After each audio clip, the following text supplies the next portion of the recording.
Hi everyone, this is Stephanie and today I'm going to show you how to make a quilted pillowcase. And this is going to be a envelope closure back and it's going to be about 18 inches when it's done. So it should fit over a pillow that's between 18 and 20 inches. It's okay if your pillowcase is a little bit smaller than your actual pillow because it'll make your pillow look more plush. For your supplies, you'll need 4 fat quarters or quarter-yard cuts of quilting cotton in different colors or prints. I actually have 5 here because I'm going to use a different design for the inside of my box here. So you can kind of pick an accent fabric to go here where you want to feature it in the center if you like. Otherwise, you can just stick to 4. Then you'll want about half a yard of quilting cotton for the back of your pillow. So I have that here. And I also have some batting, or you can use fusible fleece or anything you want to actually use to quilt to your pillow. And then I have just some muslin. You can use any sort of plain fabric to go, it won't be seen, it'll be on the inside of your pillow for the backing of your quilt. In addition, it's really useful to have a clear quilting ruler like this one here. I'm also going to be using my rotary blade here to cut and a little cutting mat. And then to really precisely mark some of the lines that we're going to do, I recommend either using air and water soluble ink like one of these markers or a frixion pen. And then I have my seam gauge. So let's get started. So I like to start by looking at my design and deciding which of my fabrics I'm going to use where on this design. And once I have determined that, I am going to either tape or staple a little tiny piece of that fabric here under fabric A, B, C, and D, and that will kind of help me as I go through the instructions, so you'll know which fabric we're talking about. Okay, so now I have each of my fabrics labeled, and I'm going to go down this cutting list and cut everything out. So you can use the pattern, you can print that out and piece it together, or you can just cut, because these are all just, squares or rectangles, so you can just draw these dimensions right onto your fabric and cut them out, whichever you prefer. So let me go over quickly how to assemble the pattern pieces. You're going to want to print the file at 100% scale and then measure that test box on page 1 to ensure that the printing is correctly sized. So I can measure my little test square here, and I can see that it is 2 inches by 2 inches. So I'm ready to go. And this is the order that everything is assembled in. So we've got pages 1, 2, 3, 4, and then we go down to the next row, and we end up having 3 rows. So actually the first 2 pages they don't have any overlapping pieces. So I'm just gonna skip trimming and taping these together because we don't really need to. So I'll save myself a little time, but I will start with page 3. And what you want to do with all of these pages that need to be taped together is cut along the right side, along that dotted line, the gray dotted line, and then cut off the bottom as well.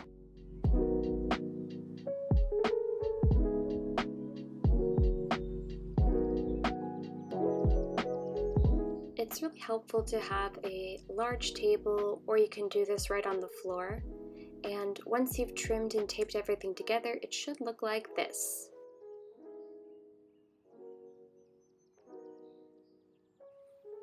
Once everything is pieced together, you can come back in and cut out along the dark dashed lines. You should have 6 different pieces to cut out.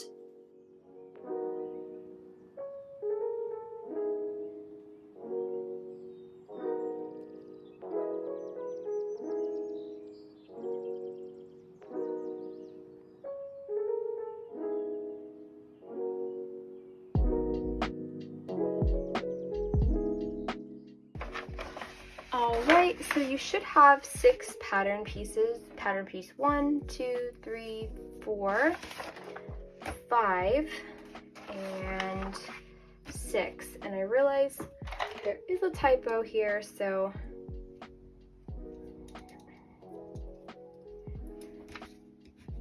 this should be 6, so sorry about that. But it is the 18.5 inch by 12.5 inch one. That is pattern piece 6.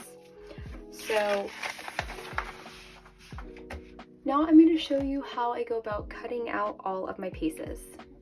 So start by looking at your checklist here, and we're just going to cut all of these and check them off as we go. So starting with fabric A, it says to cut a 6.5 inch by 6.5 inch square. Cut one of those. And that is actually the center of our design, that center square. So I'm going to differ from the pattern a little bit, and you can do that too. Just choose whatever you want to be featured in the center of your square.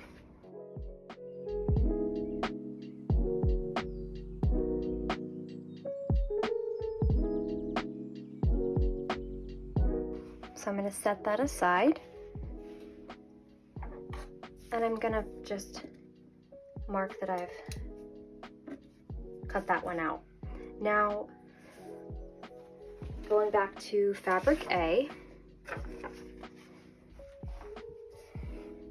it says to cut a 4x4 inch square and cut 2 of them. So I have my fabric folded in half, so I can cut 2 at a time.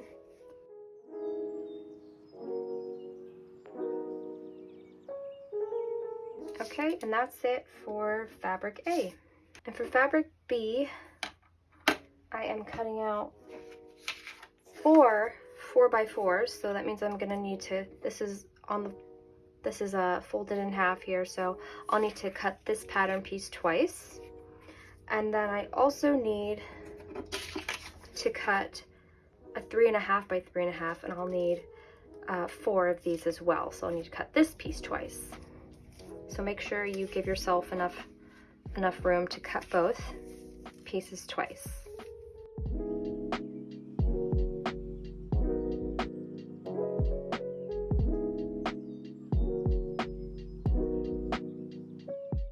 All right, so that's my 4x4s done.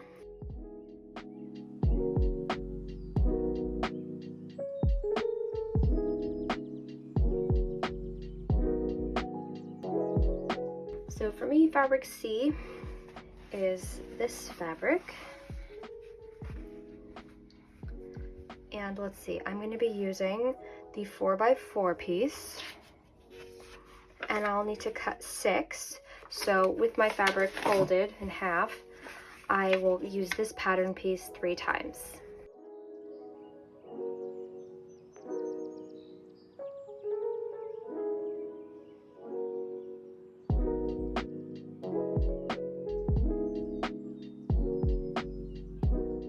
Okay, so I need a slightly bigger cutting mat for this one, but now we're doing fabric D, and my cutting instructions say to cut 4 of the 3.5 by 12.5 inch piece. So that means I will need to cut 2 out of my fabric.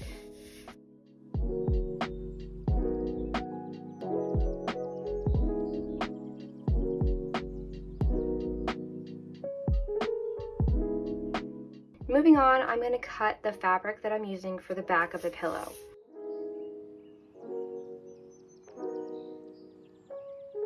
Alright, so I'm just using a piece of muslin for the back of my quilt.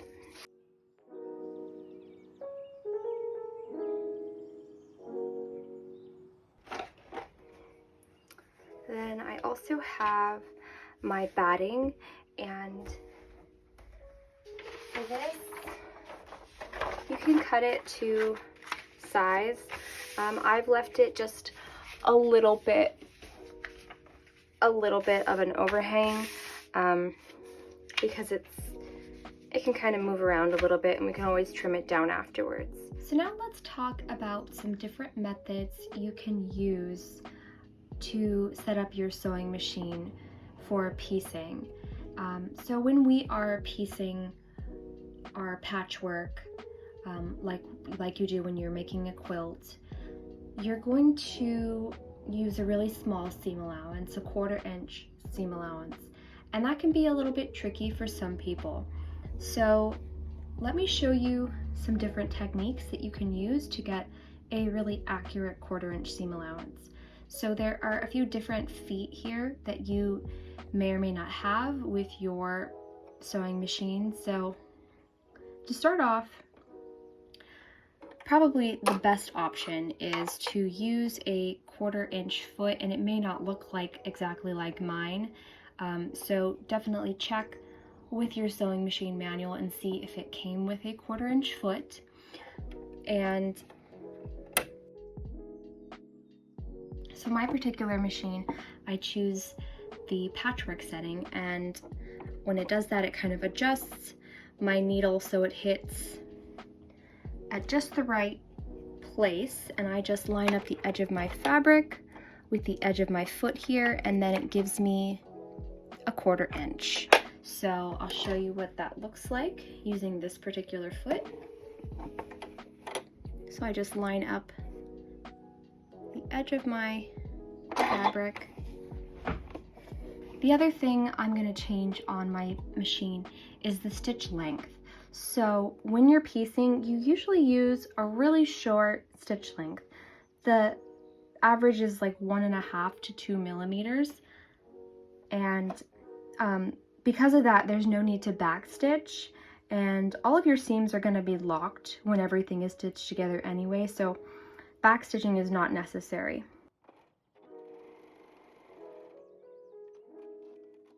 And you can measure this and just double check that you're getting close to a 1/4 inch for your seam allowance. And if you're not, you might want to just adjust, how you're stitching, move your fabric a little bit in or out, and use something on your presser foot as a visual guide.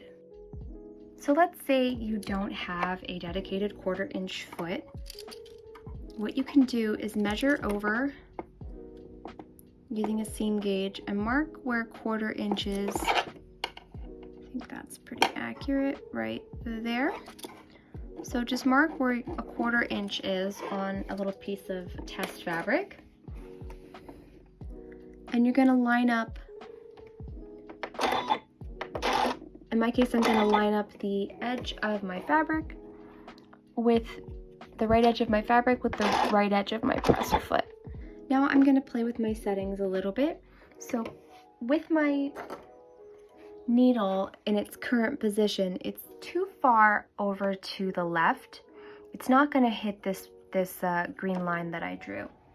So I'm just gonna adjust my stitch width, which adjusts the needle position when you're straight stitching, until I'm happy with the placement.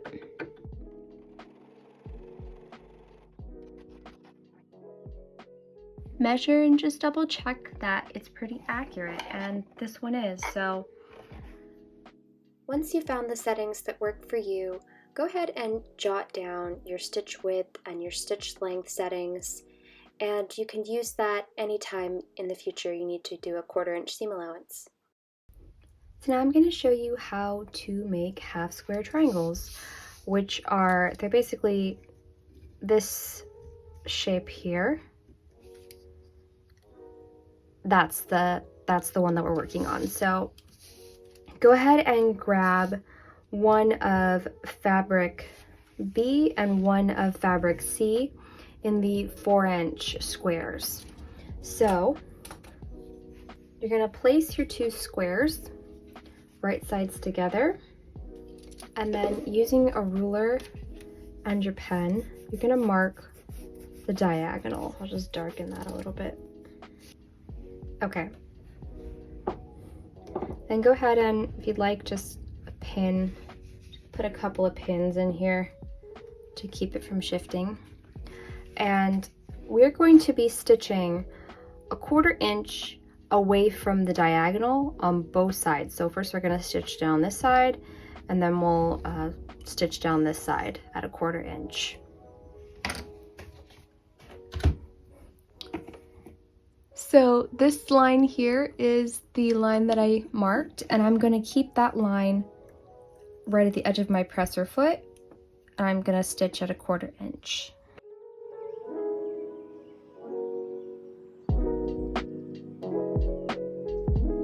Now I'm going to stitch a 1/4 inch away again.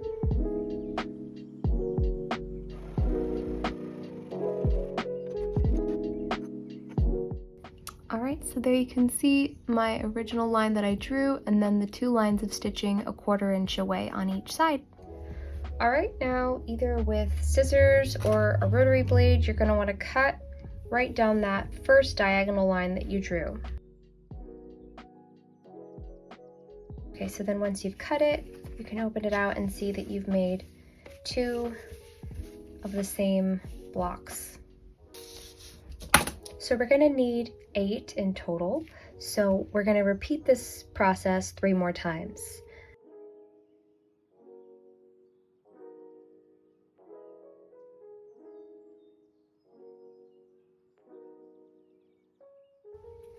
So now I should have 8.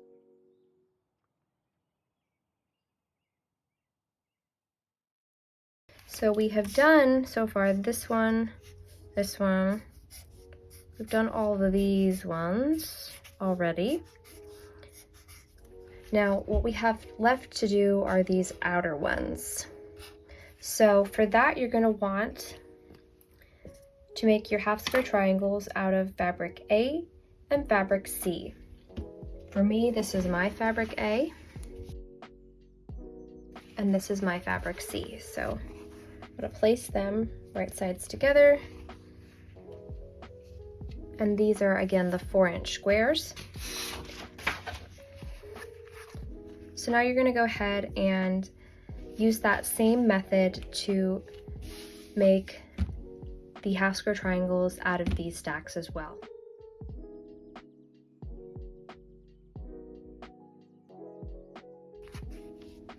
All right, so now I have 1, 2, 3, and 4. And I'm gonna place those over my ironing board to press in a moment. So now I'm just gonna take everything that I have stitched so far and press open all of my seam allowances.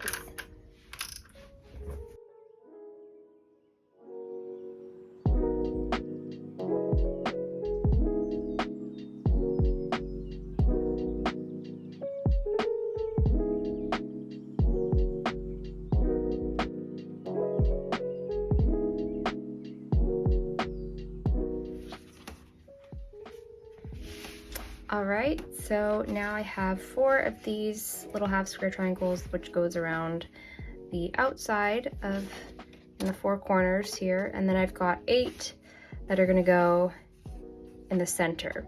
So now what we wanna do is trim these down to the proper size.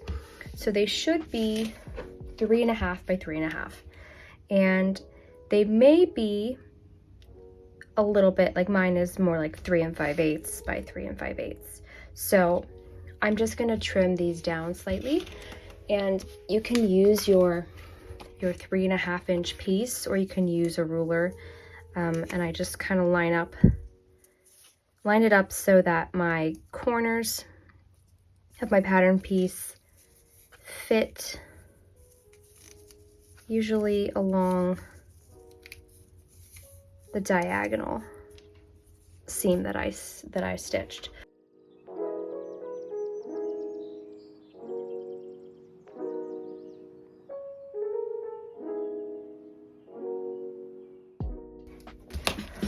All right, so the smaller stack here is the little corner pieces, so I'm going to put those aside for the moment, and we're just going to be dealing with our 8 half square triangles.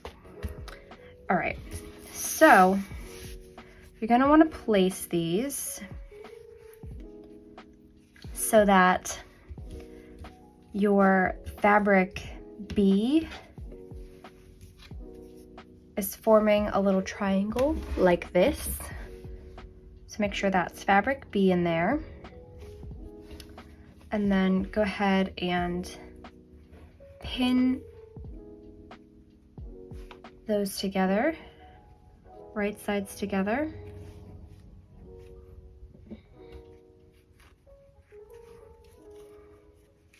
And you're going to do that with all of these. All right. Now I have 4 of these, and I'm going to stitch together along that, that line there at 1/4 inch. Another thing I find really helpful when I'm doing patchwork is to do continuous stitching. It kind of prevents the edges of your fabric getting accidentally sort of sucked down into the machine. So I'm going to start by just stitching onto some scrap fabric.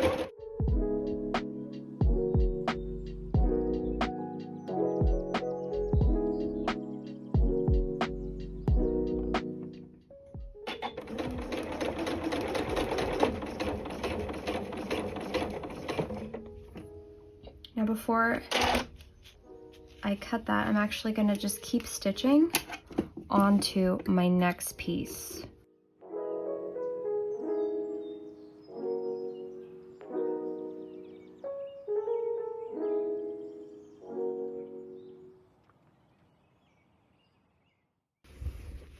So now I can come in and just separate all these.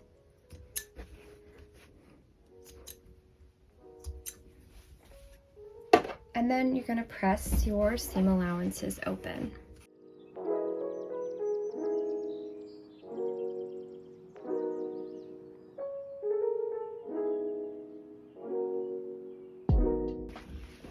Okay, so now you should have 4 identical pieces. So we're going to take 2 of them and set them aside, and then 2 of them we're going to add to. So grab your 3.5 inch squares of fabric B, and they're going to go just like this. And we're going to create these strips of basically 4 squares. So lay it out how it's going to be, and then you can go ahead and place them right sides together and pin it in place.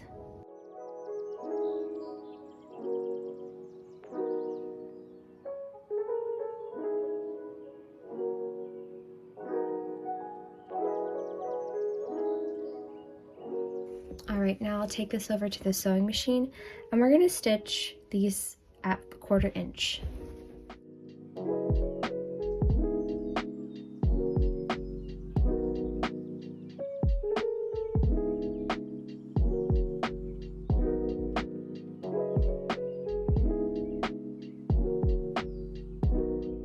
I'm gonna kind of lay out my whole quilt how it's gonna look. So you should have 2 kind of identical pieces that look like this. I'm gonna take one and flip it upside down, and then you've got your 2 pieces that look like this without the squares on the end. And they're gonna go like this. So we're kind of creating a little star pattern, you see? And then your 6.5 inch square goes in the center. The next thing we want to do is this middle piece. So we'll move these 2 out of the way and make sure you have your pieces. So the fabric B is on the outside here, and the B triangles are pointed inward.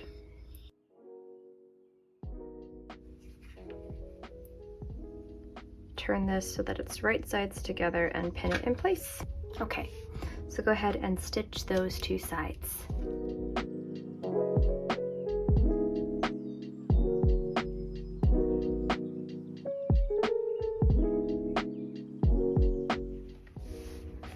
So I went ahead and pressed open my seam allowances, and now we're going to stitch together our center star. So go ahead and place everything together.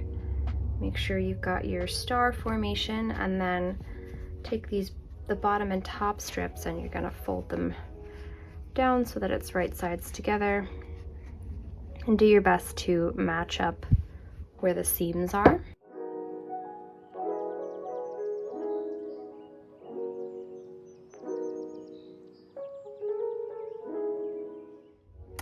All right, I went ahead and stitched that together and then pressed my seam allowances open again.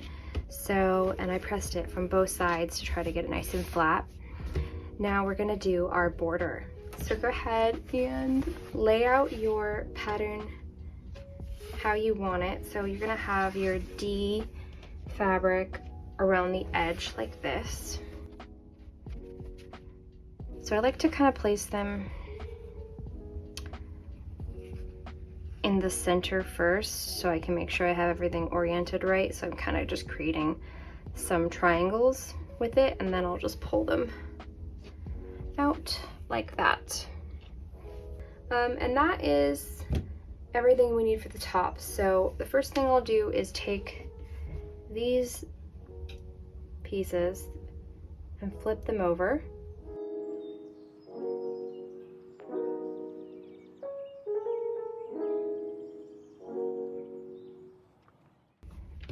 All right, I'm going to stitch that. While I'm over here, I'm also going to pin a few more things. So I'll pin this long strip.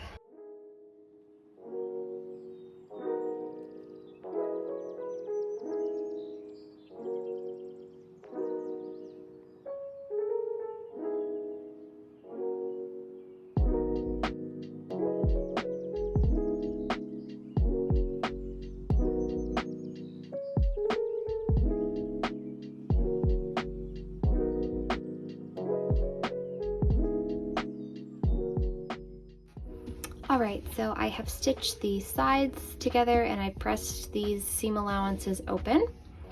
And then we have our two strips for the top and bottom, and just make sure you turn it so that the diagonal in the corner goes this way towards the center. If you are like me and your edges are not quite meeting up, you can just trim that off real quick. I think the top is pretty good. Maybe it could be a little bit, take a little bit off here.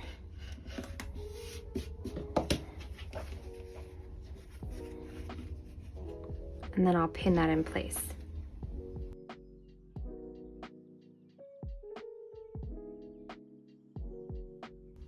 All right, so there it is. There's the whole front of the pillow completed. And the next thing we're gonna do is make our quilt sandwich. So I've just placed the top of my quilt on top of my batting, and I'm just gonna trim it down to size.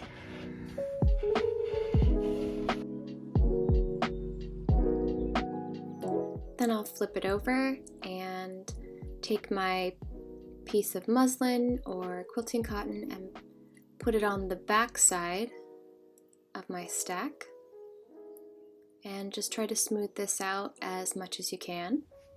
So I'm going to start by just marking the lines that I plan to stitch when I quilt, and I'm going to do diagonal quilting, so I'll do quilting in this direction and then quilting in this direction.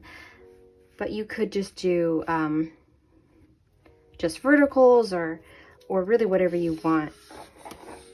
So I'm going to draw a line in chalk that's just a diagonal across. And then I'll also do a diagonal in this direction.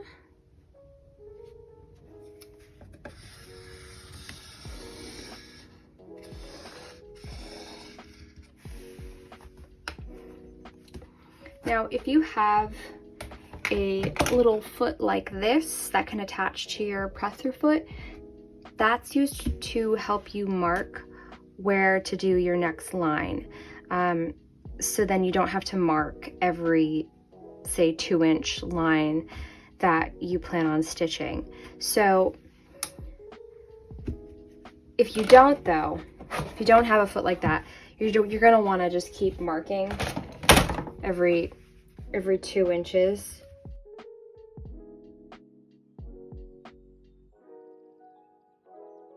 So now once I've marked all my quilting lines, I am just gonna go in and kind of add some safety pins to keep everything from shifting. Okay, so now it's ready to quilt, and in terms of the order, I like to start at one of the center ones and then work my way out. And I'm going to keep stitching. So if I stitch this first one in this direction, the next row will also be in that direction. And I'm going to stitch everything in the same direction. And then I will quilt the other diagonal. So I'll do the same thing, starting in the center and working my way out. And that just works out better if you start in the center. Before I start quilting, I change my settings so that my needle is centered again, and my stitch length is a little bit longer. It's set to 3 millimeters. To do my next row, I'm inserting the guide foot, and I'm going to slide it over until it's at the 2-inch mark on my machine.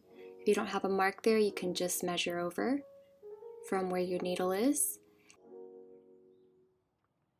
I'm just going to line up the guide foot with the last row that I stitched. So I'm lining it up here with my first row.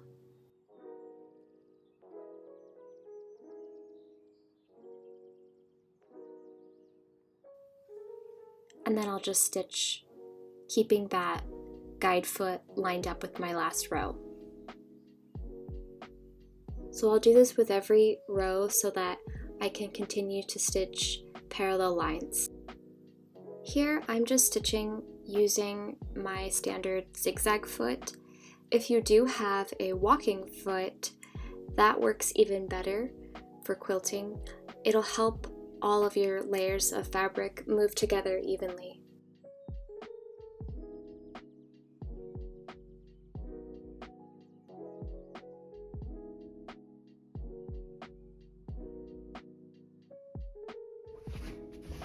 So I've got my 2 backing pieces, and I'm just going to hem one side of each of these. So I'm just going to fold this over about 1/4 inch and press. So I'll just press one of the long edges. I'll press it at about 1/4 inch.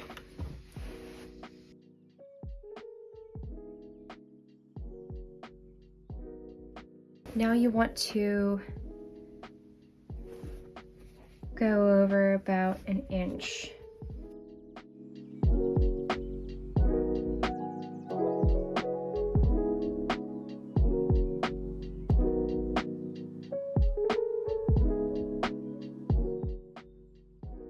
Now I'm going to stitch right along this folded line on both of these pieces.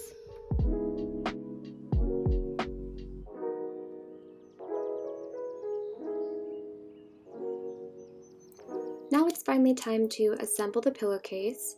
Lay out your quilt so that it's right sides facing up, and take one of the back sides of the pillow and lay it down so that it's right sides together with the quilt. And as you can see, mine needed to be trimmed down slightly, so you can always just trim off some of the width of your back piece if it needs to be a little bit smaller.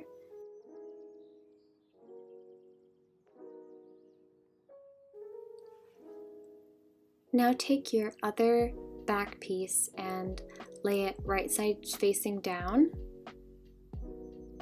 just like this, and the two hemmed sections are going to overlap in the center of the pillow. Now I'll trim this one down to size as well. And then you just want to pin all the way around the exterior of the pillowcase, and we'll stitch all the way around using a 1/4 inch seam allowance. The last step is to use some sort of stitch like a zigzag stitch or a mock overlock stitch to finish your seam allowances all the way around the outside of the pillow.